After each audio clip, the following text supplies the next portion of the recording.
Di era medsos, orang cenderung lebih suka buka medsos dulu kan. Orang tuh tahu info dari medsos. Bahkan media mainstream sekarang lebih mengekor ke medsos. Ini kita lihat sebagai tantangan nih. Apakah media mainstream saat ini tuh masih bisa menggunakan perannya untuk mengedukasi macam-macam itu? Apakah dia mau beradaptasi dengan kondisi, kan itu persoalannya. Kalau ada media yang masih berbangga diri terus nggak mau beradaptasi, itu kan akan jadi bumerang sendiri kan gitu. Oke, ketemu lagi dengan saya Cak Kolis di podcast Zona Merah. Kali ini atau hari ini sehubungan dengan Hari Pers Nasional tanggal 9 Februari 2021, kita coba mengangkat dengan tema Hari Pers Nasional. Dan kebetulan hari ini kita kedatangan tamu. Beliau adalah Ketua Persatuan Wartawan Indonesia Kabupaten Kudus. Beliau adalah Mas Saiful Anas. Gitu Mas ya? Siap.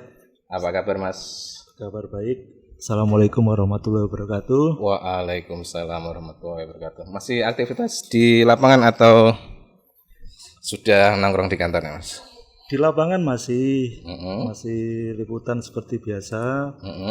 Terus di kantor juga masih 50-50 lah. Artinya sebagian di kantor, sebagian di lapangan. Iya. Gitu ya. Masih walaupun pandemi seperti ini, gimana aktivitasnya kalau untuk istilahnya jurnalis itu kalau seperti ini, kondisi-kondisi seperti ini lebih masih tetap aktif seperti biasanya di lapangan atau seperti apa? Iya, pada awal-awal pandemi memang agak susah ya bagi teman-teman wartawan untuk beradaptasi. Menyesuaikan diri dengan kondisinya, apalagi membiasakan prokes, misalkan jaga jarak, harus selalu pakai masker, pakai ini untuk protek diri sendiri ya. Tapi seiring berjalanan waktu, terus kita juga dalam aktivitas liputan keseharian juga teman-teman kan pasti ketemu banyak orang, banyak praktisi, banyak dokter kan. Di situ juga teman-teman juga belajar ya bagaimana cara memproteksi diri sendiri, kemudian bagaimana harus selalu taat dengan prokes. Ya, akhirnya ya berjalan semaksimal mungkin dengan kondisi yang ada gitu. Meskipun memang untuk tatap muka sebisa mungkin memang perlu dikurangi lah, apalagi dengan orang-orang baru, orang-orang yang belum pernah ketemu gitu. Metodenya juga mungkin sudah mulai beralih, tidak harus mencari narasumber ke tempat atau ke lokasi atau seperti apa Mas? Untuk liputan tertentu yang nggak mungkin dilakukan tanpa kehadiran wartawan di lapangan tentu akan susah ya.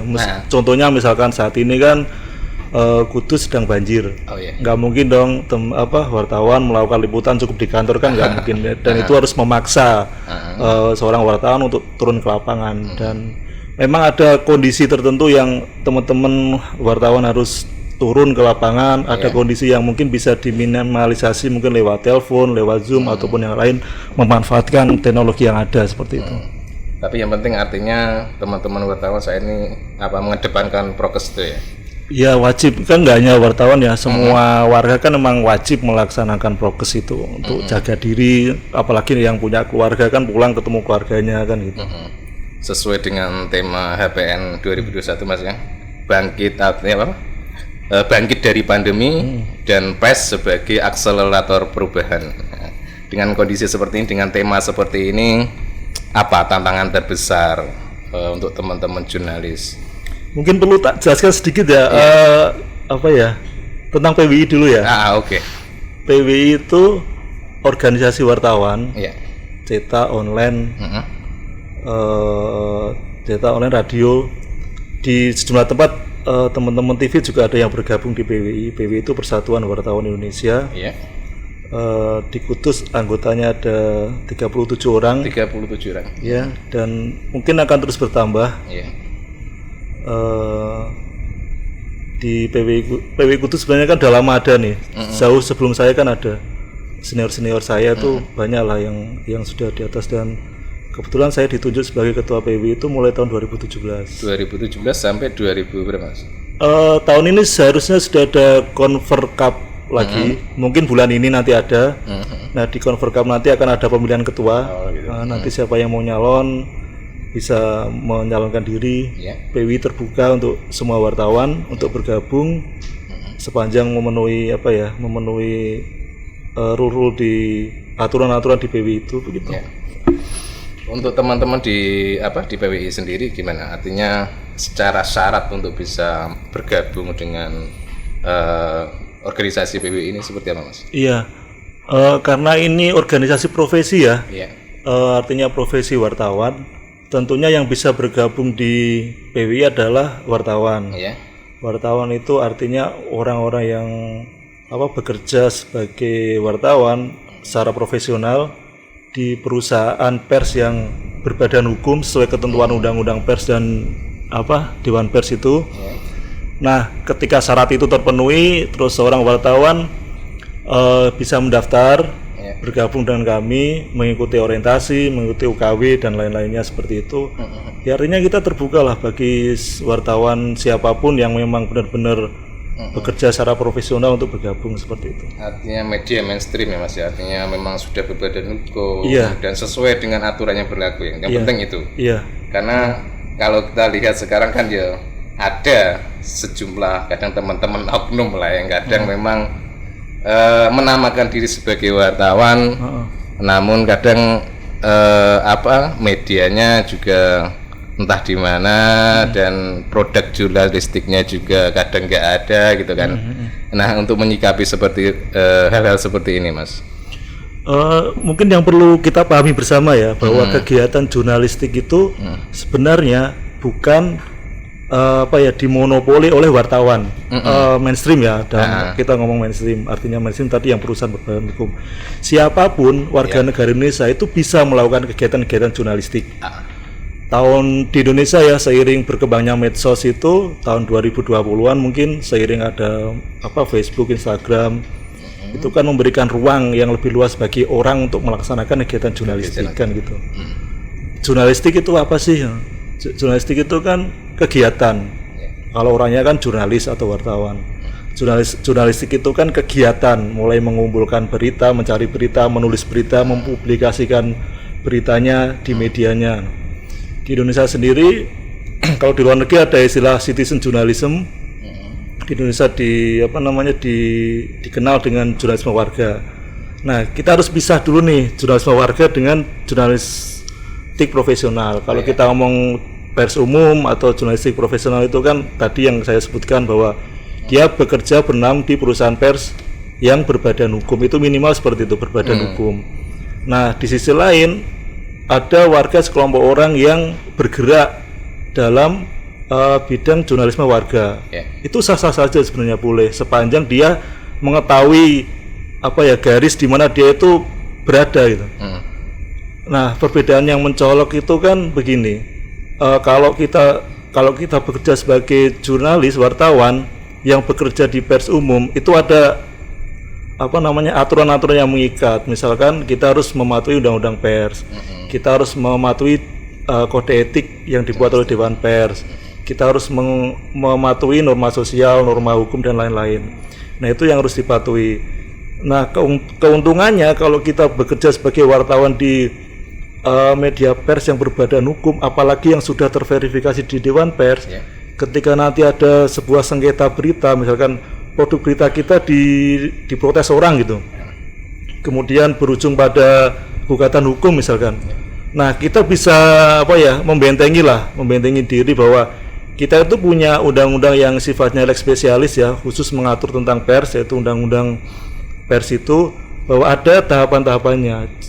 Kita bisa meminta jangan langsung diproses ke hukum gitu.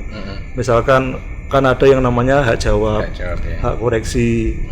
Kalau memang itu sudah mentok, kita bisa minta Dewan Pers untuk memediasi. Nah, kalau itu pun sudah mentok, nggak bisa menyelesaikan persoalan itu, kalaupun terpaksa harus ke jalur hukum, kita bisa minta untuk menggunakan undang-undang pers itu. Nah, itu kalau perusahaan pers umum. Nah, di mana posisi jurnalisme warga itu kan? jurnalisme warga atau orang-orang yang aktif di media sosial menamakan dirinya wartawan, melakukan liputan yang tidak memenuhi kriteria perusahaan umum tadi, wartawan profesional tadi, dia nggak bisa menggunakan undang-undang pers, nggak bisa menggunakan meminta Dewan Pers untuk melindungi meminta mediasi tadi. Nah, disinilah kita sering mendengar ketika ada sengketa berita katakanlah yang dilakukan oleh jurnalisme warga itu, biasanya penegak hukum itu menggunakan undang-undang ITE di situ. Kalau itu di medsos. Nah, ini yang agak berat lah, dan itu memang harus disadari kalau ada oknum atau orang yang saya wartawan di mana-mana, itu yang perlu dipahami dulu. Nah, jangan sampai terus karena kita tiap hari melakukan rutinitas liputan, membuat berita, terus mempublikasikan gitu. Terus ketika suatu saat ada masalah dia larinya ke meminta menggunakan undang-undang tadi, kan nggak bisa. Nah, ini sebenarnya yang harus dipahami. Saya rasa warga sekarang kan lebih cerdas lah melihat itu.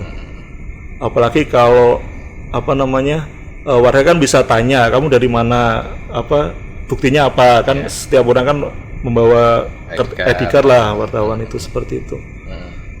Tapi berpengaruh nggak sih Mas, artinya dengan kinerja teman-teman yang memang bekerja di pers mainstream seperti ini? Nah, ini tantangan. Saya melihat itu lebih ke tantangan ya. Di era medsos, orang cenderung lebih suka buka medsos dulu kan. Orang tuh tahu info dari medsos. Bahkan media mainstream sekarang lebih mengekor ke medsos. Jauh tertinggal kadang ya. Iya, dan mau nggak mau harus nyusul kan gitu. Mau nggak mau harus nyusul. Nah, ini kita lihat sebagai tantangan nih. Apakah media mainstream saat ini tuh masih bisa menggunakan perannya untuk mengedukasi macam-macam itu? Apakah dia mau beradaptasi dengan kondisi, kan itu persoalannya. Kalau ada media yang masih berbangga diri terus nggak mau beradaptasi, itu kan akan jadi bumerang sendiri kan gitu. Terus tingkat kepercayaan terhadap pers saat ini, terhadap jurnalis saat ini, apakah masih sama kalau ketika zaman-zaman Mas dulu, ketika awal-awal ketika terjun di dunia jurnalistik? Itu seperti apa Mas? Ya, saya rasa warga itu kan berhak memilih informasi, itu yang perlu kita pahami ya. Kita nggak bisa maksa bahwa ini loh yang benar. Media mainstream pun kan bisa melakukan kesalahan kan gitu. Dan nggak harus benar, maksudnya bisa ada kesalahannya. Nah, itu kan yang perlu pahami dulu kan itu. Nah, di sini lagi-lagi tantangan media umum untuk meraih kepercayaan publik kan itu. Caranya bagaimana? Ya produknya harus benar kan gitu. Nah, kecenderungan sekarang itu kan media umum cenderung mengekor ke medsos itu ya, dengan membuat berita yang dalam tanda kutip ya receh-receh gitu. Itu mungkin bisa meningkatkan traffic katakanlah. Oke, itu mungkin strategi sendiri ya. Tapi apakah kita memberi sejauh mana media itu memberi porsi gitu, maksud saya gitu. Apa kita mau melakukan itu terus, kan enggak? Mesti kan ada porsi-porsi sendiri ya. Bagaimana dia cara mencari pembaca? Apakah dengan berita receh-receh itu, ataukah dia tetap fokus pada produk jurnalistik yang bermutu kan begitu. Tentu kan semua ada porsinya saya rasa. Dan lagi-lagi kita kembalikan ke pembaca, apakah lagi-lagi kan pembaca yang memilih mau baca yang mana kan. Kita nggak bisa maksa kan. Mau baca yang singkat atau dengan sajian data yang lengkap atau seperti apa gitu kan. Karena memang kecenderungan teman atau masyarakat sekarang ini kan memang kadang melihat atau membaca informasi itu kan hanya memang kadang judulnya saja atau hanya satu paragraf saja, tidak sampai tuntas gitu. Nah, ini juga yang menimbulkan mungkin persepsi yang berbeda terhadap pers yang memang benar artinya mainstream lah gitu. Justru saya melihat media mainstream sejauh ini masih jadi rujukan warga untuk mencari informasi. Katakanlah ketika ada sebuah kejadian yang ramai di medsos, orang kan cenderung akan mencari dan mencarinya kemana? Kan ke media mainstream kan. Apakah media, tolak ukurnya kan gini, ketika media mainstream sudah memberitakan, itu artinya kan media mainstream itu sudah melakukan tahapan-tahapan untuk membuat produk jurnalistik yang bermutu. Yeah. Nah, ketika itu muncul di media mainstream, artinya bisa disimpulkan lah bahwa itu memang ada kan gitu. Artinya apa? Masyarakat kita ketika mendapatkan informasi di media sosial, larinya mencarinya tetap ke media mainstream. Itu artinya apa? Sampai sejauh ini media mainstream masih dipercaya gitu. Masih ada tempat di masyarakat. Iya, masih ada tempat. Terus kalau ini Mas, kalau kita kan bicara pandemi seperti sekarang ini kan kita hampir atau 1 tahun lah kalau nggak salah kita pandemi seperti sekarang ini. Tantangan terbesar untuk teman-teman jurnalis untuk menyajikan informasi terkait dengan COVID atau COVID-19 ini seperti apa, Mas? Ya, lagi-lagi ketika kita mau mencari membuat produk jurnalistik kan perlu adanya keterbukaan informasi dari narasumber, kan itu yang penting. Ketika narasumber nggak mau terbuka, wartawan akan kesulitan membuat berita yang benar kan gitu. Nah, seawal pandemi itu kami di PW itu mendorong agar Pemkab itu terbuka, misalkan ada orang yang terpapar COVID gitu. Seawal kan pemerintah selalu ngomong bahwa COVID itu bukan aib kan gitu. COVID itu bukan aib dan tidak harus dijauhi. Justru IDI pun bilang seharusnya penderita COVID itu harus dibuka. Misalkan lah si A kena COVID itu. Artinya orang dalam kontak eratnya itu kan berpotensi kena. Nah, ketika data A ini ditutupi, kita nggak perlu lah sebut nama. Katakanlah desanya lah atau alamatnya lah. Ketika itu dibuka, kita akan bisa bersama-sama menjaga lingkungannya. Nah, di awal-awal pemerintah agak takut karena kan dulu ketika daerah itu beritanya tinggi, cucuk meledak itu kan mungkin ada catatan di tingkat yang lebih atas ya. Tapi seiring waktu kan pemerintah semakin open data. Nah, ini memudahkan kita untuk membuat berita tanpa ditutup-tutupi. Karena lagi-lagi di medsos udah kenceng nih, misalkan si A itu udah dimunculkan, misalkan tetanggaku ini kena COVID kan, kita sering mendengar itu. Nah, sementara wartawan kesulitan mengakses siapa sih ini. Kalau nggak ada konfirmasi kan tentu nggak berani nulis kan gitu. Nah, di seiring waktu pemerintah, terutama di pemerintah daerah sudah mulai terbuka. Nah, itu baik menurut kami ya, itu baik untuk penyampaian informasi ke publik. Artinya ini penyakit memang ada dan membahayakan lah katanya. Tapi semakin ditutup-tutupi penyakit ini, itu akan semakin menyulitkan kita semua kan gitu. Nah, makanya kita setuju sih kalau memang itu di open datanya dengan tujuan untuk menjaga kan gitu. Ya, alhamdulillah dalam seiring waktu sekarang kita semakin mudah mendapatkan informasi, menemukan data, sehingga berita yang disampaikan ke masyarakat kan lebih lengkap. Tapi bagaimana dengan stigma yang dimunculkan masyarakat dengan orang-orang yang istilahnya terjangkit COVID itu? Iya. Masih apakah sejauh ini pengalaman Mas Anas di lapangan itu istilahnya masih ada stigma semua bahwa COVID ini kok masih kayak aib, masih seperti itu gitu. Di awal-awal dulu memang itu terasa. Tapi sering waktu sekarang kan mungkin karena semakin banyak orang yang kena kan gitu, akhirnya orang belajar ini ya memang cepat atau lambat mungkin kita akan kena semua. Kalau selama belum ada obatnya, belum ada vaksinnya, belum semua orang belum dapat vaksinnya kan gitu. Artinya kan dan kampanye prokes juga semakin ketat dan masyarakat pun stigma itu lambat laun terkikis gitu. Orang jadi ketika ada si A kena, orang akan jaga-jaga diri. Nah, ini kan yang perlu disikapi lah. Pakai masker. Nah, kita sekarang nggak pakai masker ini. Iya. Kita pakai masker tapi karena biar kelihatan cakepnya jadi. Iya. Gimana ini? Iya. Mudah-mudahan enggak ya? Enggak, ini jaga jarak, tenang, aman. Insya Allah aman. Mudah-mudahan aman. Ya, ini Mas, kita lanjut ya? Kita bahas tentang HPN ini di 2021. Apa rencana mungkin di PWI Kudus sendiri untuk HPN 21 ini, Mas? HPN karena besok ada perayaan secara virtual yang digelar oleh PWI Pusat. Pak PWI daerah ikut untuk meramaikan secara virtual ya. Rencananya juga Presiden Jokowi akan hadir. Kita ikut meramaikan.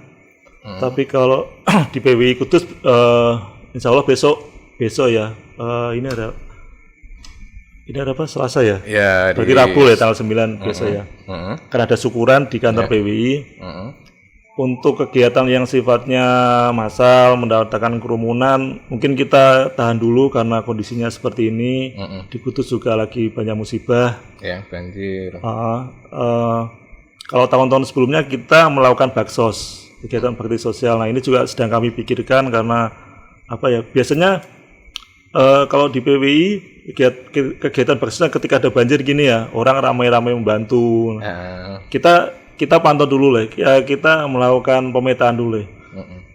Apa sih yang dibutuhkan warga gitu. Nah tahun kemarin ketika ada banjir, PWI teman kami ketika melakukan liputan ke sebuah daerah gitu ya, sekolahnya banjir, kemudian di situ melihat siswanya mungkin bukunya basah, tasnya basah. Nah kita mikirnya akan ke pasca bencana nanti. Kalau kondisinya sudah surut, banjirnya surut, kemudian kita lihat apa sih yang dibutuhkan masyarakat, mungkin nanti kita akan membuat kegiatan HPN yang sifatnya pasca banjir itu. Bentuknya apa nanti kita lihat kebutuhan masyarakat. Kan nggak harus tanggal 9 besok HPN kegiatannya harus besok kan nggak, bisa lah kita setelahnya nanti. Gitu. Terus ini Mas, untuk apa? Ini kan kalau seremonialnya, kalau untuk peningkatan kompetensi untuk teman-teman jurnalis yang bergabung di PWI Kudus sendiri seperti apa? Karena kalau kita lihat ke depan, kalau kita tengok ke depan nanti itu kan tuntutan teman-teman jurnalistik ini kan semakin besar, tantangannya semakin besar ya, sehingga dibutuhkan kualitas memang yang benar-benar bagus dari teman-teman wartawan itu sendiri. Nah, upaya dilakukan PWI sendiri ini seperti apa, Mas? Iya, PWI Jateng di PWI ada istilahnya uji kompetensi wartawan UKW. Itu dalam rangka untuk meningkatkan kompetensi wartawan. Yang penyelenggaranya PWI provinsi. Tapi kadang juga digilir daerah mana yang menyelenggarakan UKW. Kudus 2017 pernah menggelar UKW. Teman-teman kami dorong untuk ikut. Karena UKW ini kan berjenjang ya. Mulai pertama UKW tingkat muda, terus madya, utama. Setiap tingkatan itu butuh waktu. Kita nggak bisa nih sekarang ikut UKW muda, kemudian besok ikut UKW madya, nggak bisa. Oh, nggak bisa. Nunggu 2 tahun. Oh, harus selisihnya 2 tahun. Artinya nunggu 2 tahun baru bisa naik kelas katakanlah. Gitu. Oh, naik kelas artinya. Naik kelas UKW-nya. UKW muda itu untuk siapa? UKW muda itu untuk wartawan. Wartawan yang liputan harian lah. UKW madya itu untuk kelasnya redaktur. Yang utama itu untuk kelasnya pemret. Seperti itu. Bulan ini ada UKW yang digelar oleh PWI Semarang, PWI Jawa Tengah maksud saya. Dan kita juga nanti akan mengirimkan teman-teman yang belum UKW ataupun yang mau naik tingkat. Gitu. Iya, kita dorong teman-teman untuk UKW karena ini salah satu cara untuk meningkatkan kompetensi. Nah, di aturan Dewan Pers itu kan sebenarnya narasumber itu bisa menolak wartawan yang belum ikut UKW atau perusahaannya belum tersertifikasi di Dewan Pers. Itu bisa. Oh, bisa. Bisa. Dia tapi menolak. Memang sudah berlaku atau memang ada rentang waktu nanti, Mas? Harusnya itu sudah berlaku, cuman kan kondisi di lapangan kan karena mungkin narasumbernya yang butuh dipublikasikan, terus wartawan juga butuh mendapatkan informasi itu, artinya itu sampai proses UKW ini terus berlangsung, itu masih ada kelonggaran lah. Tapi boleh, maksudnya boleh itu boleh menolak. Boleh menolak. Iya, katanya itu boleh. Wartawan itu belum tersertifikasi. Betul, boleh menolak. Artinya ketika ada wartawan datang terus dia tanya, wartawan mana? Wartawan media A. Buktinya apa? Kan kartu. Sudah UKW belum? Kan ada kartunya tuh. Kalau belum, misalkan narasumber boleh menolak. Boleh menolak. Iya. Artinya memang wartawan saat ini memang dituntut untuk bersertifikasi. Iya, itu tuntutannya memang seperti itu. Karena itu menunjukkan salah satu kompetensi itu tadi ya, Mas. Iya. Dan perusahaan medianya itu juga disertifikasi. Perusahaan medianya sertifikasi di Dewan Pers tadi ya. Iya. Artinya memang kalau masuk di jurnalis perusahaan media ini memang ketat ya, artinya memang ketat ya. Yang benar ya seperti itu. Yang benar seperti itu harus. Itu kan membuktikan bahwa perusahaan itu profesional kan begitu. Ya artinya memang ya tuntutan itu tadi artinya kompetensi sertifikasi itu memang diperlukan sehingga terkadang ini kan masyarakat kan artinya ada yang belum tahu seperti ini bahwasanya seorang wartawan juga harus punya sertifikasi, punya naik tingkat asalnya mungkin dari muda ke madya dan juga ke utama. Nah, ini yang kadang mungkin masyarakat ada yang belum tahu. Iya. Sehingga ini bisa jadi untuk mencegah ya hal-hal yang tidak diinginkan atau seperti apa ya untuk itu sih kalau saya melihat lebih kembali ke personal wartawan itu. Dia mau nggak meningkatkan kompetensi dirinya. Artinya ketika dia mau meningkatkan kompetensi dirinya, artinya kan dia akan semakin bertanggung jawab dengan produknya kan gitu. Lagi-lagi kita kembali ke diri kita nih. Kita mau nggak meningkatkan kompetensi? Artinya kita mau nggak sih tambah pinter kan gampangannya gitu. Selama kita nggak cuek, ya udah kita ya begini-begini aja. Ilmunya ya begini-begini aja, kemampuannya begini-begini aja. Di UKW itu kan semua dites. Misalkan UKW muda ya, kita dites, kita membuat berita di depan asesor gitu. Kita dites bagaimana kita menghubungi narasumber itu. Kalau di tingkat madya, kebetulan kan saya sudah madya, dites bagaimana membuat rubrikasi, membuat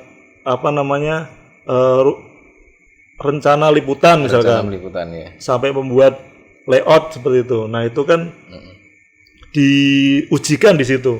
Ketika kita sudah menguasai itu, artinya kan kompetensi seorang wartawan kan akan meningkat dengan sendirinya. Dia belajar di sana kan gitu. Lagi-lagi kembali ke diri kita sih. Kita nggak bisa menuntut banyak ke pembaca harus ini, harus itu, harus bagaimana. Tapi wartawannya mau nggak kan gitu, meningkatkan kompetensinya itu dari diri sendiri. Yang mau meningkatkan itu tadi kompetensi itu ya.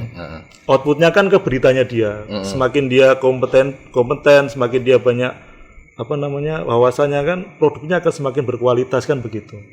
Harapannya kalau produknya berkualitas kan akan dibaca banyak orang, dipercayai oleh banyak orang kan itu yang penting.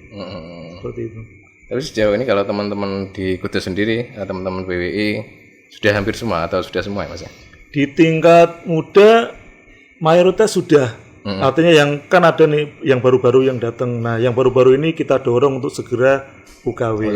UKW pun secara persyaratan mudah, tinggal bagaimana dianya sendiri untuk berusaha lolos kan itu sih. Kita nggak bisa bantu nih ketika kita bantunya ya berkasmu mana, udah lengkap belum, daftarkan. Selebihnya kan usaha dia sendiri. Seberapa sulit sih Mas kalau untuk ujiannya itu? Sebenarnya nggak sulit kalau kita tiap hari melakukan kerja wartawan. Saya kira kok nggak sulit. Nggak sulit ya. Melakukan itu ya. Artinya memang yang diujikan memang keseharian teman-teman wartawan itu seperti apa ya. Sehingga ya memang begitulah kinerja teman-teman wartawan ya. Kalaupun diujikan ya harusnya seperti itu, harus bisa ya. Iya, kalau itu kan sudah makanan sehari-hari sih. Kayak pembalap diuji SIM C gitu, pembalap motor diuji SIM C kan saya yakin lolos lah, tinggal gas aja kan gitu. Udah kesehariannya seperti itu. Nah, ke depan ini apa yang mau dilakukan teman-teman PWI Kudus selain uji kompetensi dan peningkatan kompetensi teman-teman wartawan dan juga ada seremonial dari untuk HPN ini.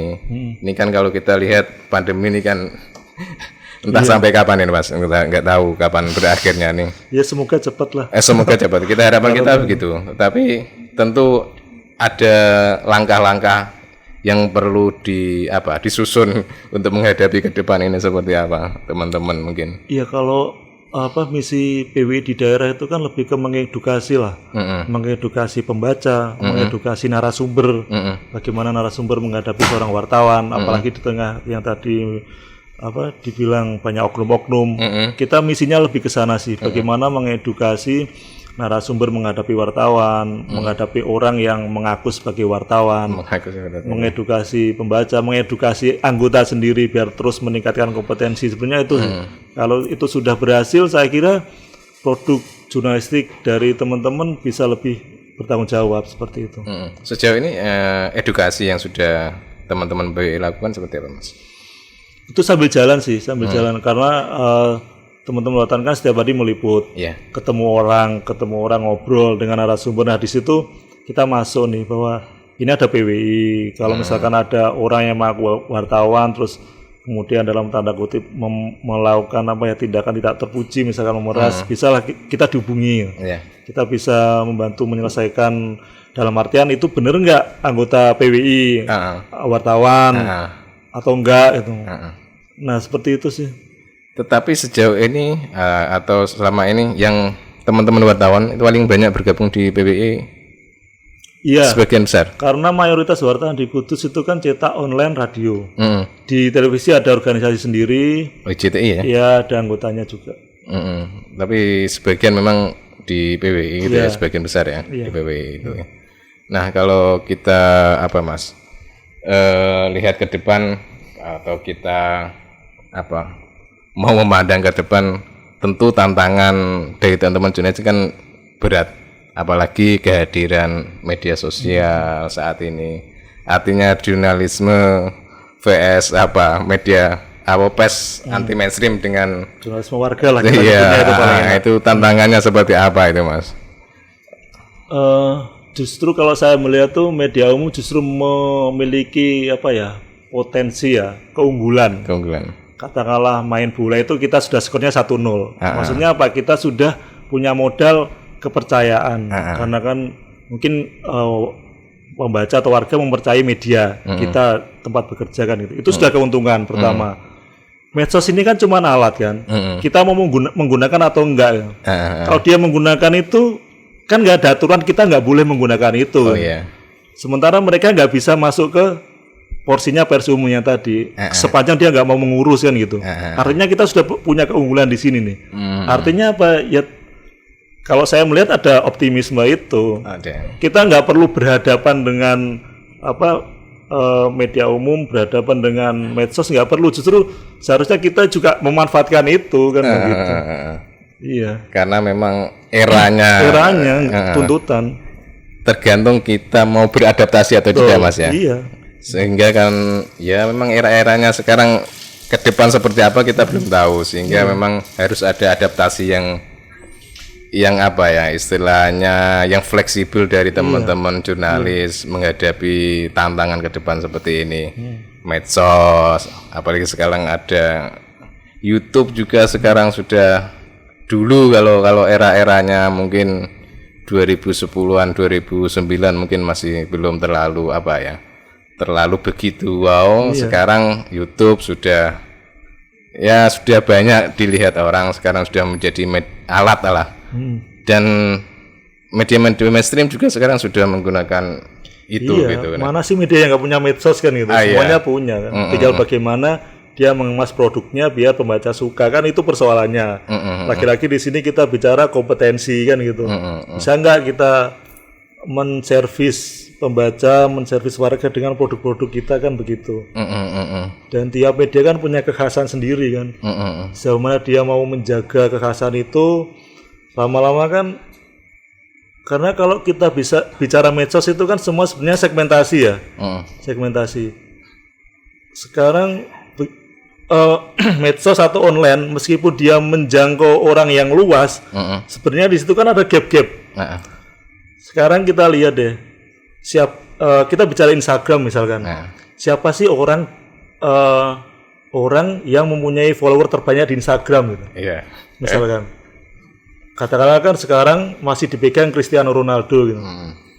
Nah sekarang coba deh kita tanya, Cristiano Ronaldo itu hari ini upload apa sih gitu? Tahu nggak kira-kira? Belum tahu kalau sekarang, Mas. Itu berarti ada gap di sana kan. Gitu.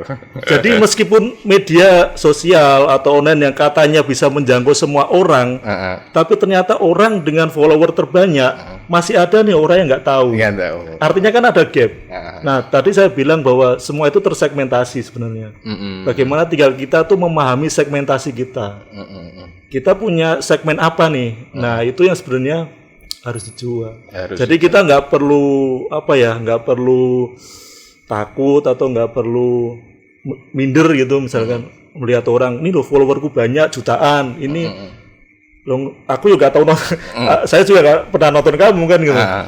Artinya apa ya tadi bagaimana kita mencari segmen kita itu yang penting sebenarnya di bisnis media kan seperti itu. Oke. Kalau kita bicara hoax Mas, kita kan kadang kalau di medsos kan sering kali lah masyarakat kadang bilang ketika ada informasi itu ini hoax. Punya pengalaman nggak Mas? Istilahnya ketika Mas Anas nulis ketika itu berita jenengan ditayang di website atau di media jenengan itu kadang dianggap orang bahwasanya itu informasi palsu gitu. Masih ada kadang menemukan nggak Mas jenengan itu? Dulu sih ada ya awal-awal apalagi ketika kita menulis isu-isu sensitif gitu, misalkan tentang korupsi macam-macam.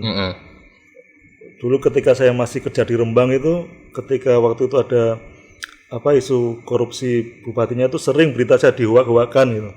Ya kita santai-santai aja.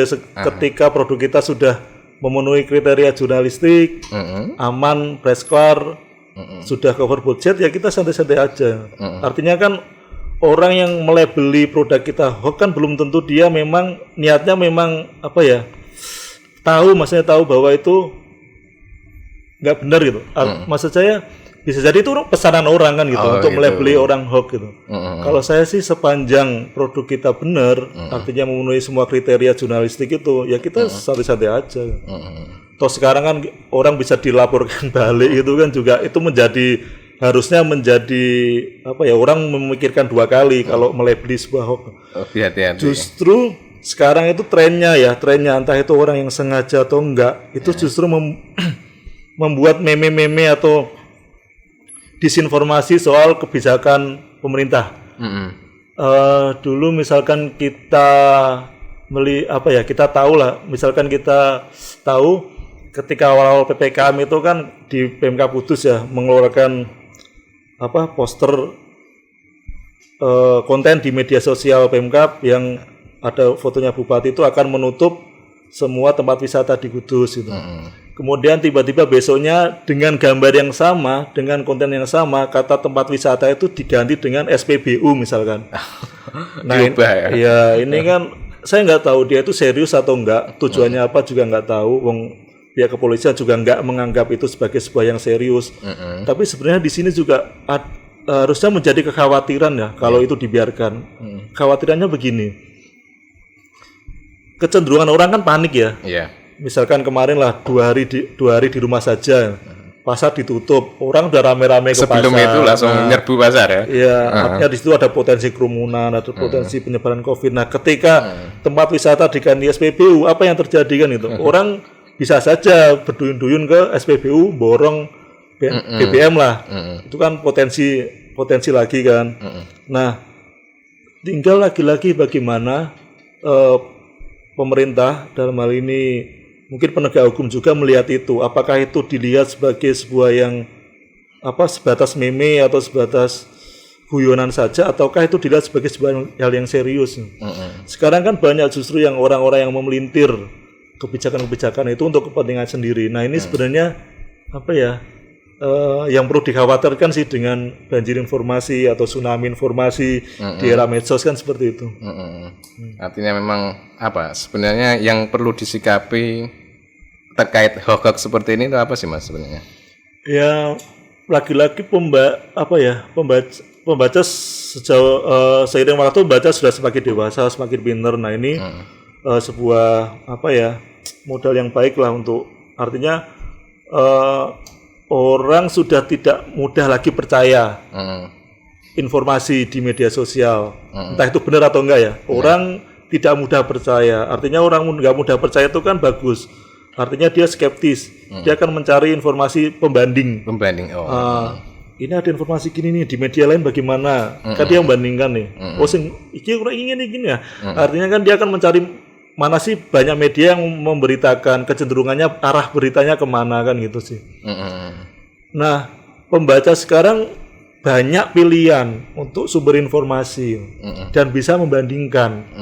Nah, ketika ada media atau orang yang dengan sengaja membuat berita yang nggak benar, justru ini akan menggali kuburnya sendiri. Kan saya melihat itu. Karena apa? Ya tadi masyarakat membaca bisa mencari banyak pembanding. Seperti itu. Gini, kalau kita lihat kan eranya medsos sekarang ini kan, yang membaca itu kan tidak hanya orang dewasa Mas ya.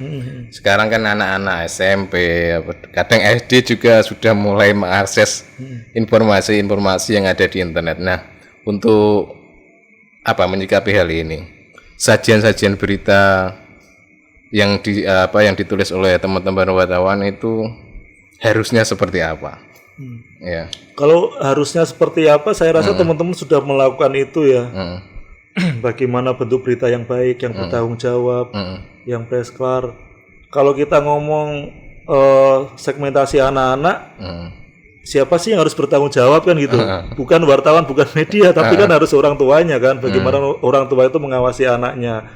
Di gadget sendiri kan banyak pengaturan pembatasan umur kan ada. Tinggal mereka mau atau enggak gitu. Nah, tadi yang saya bilang bahwa media itu kan punya segmentasi nih. Banyak loh media yang mengincar segmentasi yang seharusnya tidak layak untuk konsumsi anak-anak, tapi itu bisa diakses anak-anak. Apakah medianya salah? Kan nggak bisa disimpulkan seperti itu kan, karena dia memang main di segmentasi itu. Tinggal sekarang bagaimana memproteksi si anak itu. Siapa ya orang tuanya kan begitu. Artinya ada tanggung jawab dari orang tua. Tidak sepenuhnya bahwasanya ketika ada anak-anak yang mengakses itu sepenuhnya salah dari media, bukan seperti itu. Iya, media kan mencari pasarnya sendiri kan begitu. Mereka bertahan hidup dengan mencari pasarnya. Apalagi memang kalau media kan ide industri ya, dia bisnis ya artinya. Bukannya saya membela media, tapi kenyataannya kan seperti itu. Orang punya segmentasi sendiri-sendiri. Ya ngomonglah kita sinetron gitu, orang tua nonton sinetron, namanya nonton sinetron. Yang salah siapa? TV-nya, medianya kan enggak. Kan begitu. Artinya memang ya harus pandai lah orang tua untuk memproteksi anak-anaknya agar tidak mengakses yang memang seharusnya bukan ditonton untuk anak atau dibaca untuk anak-anak. Nah, harapan apa Mas di HPN 2001 ini seperti apa? Ya kalau harapan kami ya di PWI ya, kami berharap bahwa di internal kita pengen produk-produk jurnalistik dari teman-teman PWI itu minimal bertanggung jawab, bisa dipertanggungjawabkan, presklar. Kemudian ketika itu produknya sudah benar, artinya itu sudah menjadi bagian edukasi kepada masyarakat. Kalau harapan kepada masyarakat, yaitu tadi di tengah tsunami informasi ini, bagaimana kita bisa memilah-milah informasi. Kita mencari rujukan mana media yang betul-betul kita percayai. Itu yang terpenting. Dan jangan mudah men-share sebuah berita kalau belum yakin bahwa itu benar gitu. Itu yang ada cross check. Harus ada kehati-hatian karena sekali kita salah menggunakan medsos kan ujung-ujungnya bahaya juga kan. Mungkin ada orang yang nggak terima, mungkin ada pihak-pihak yang merasa dirugikan kan ujung-ujungnya juga ke hukum lagi kan gitu. Oke. Terima kasih Mas Anas atas kehadirannya di podcast Zona Merah. Sekali lagi selamat Hari Pers Nasional. Terima kasih. 2021 semoga teman-teman jurnalis tetap sehat, tetap berkarya di tengah pandemi seperti ini sehingga bisa menyajikan informasi-informasi yang valid, informasi yang bagus, inspiratif kepada masyarakat. Sekali lagi terima kasih atas kehadiran Mas Anas. Terima kasih sudah mengundang.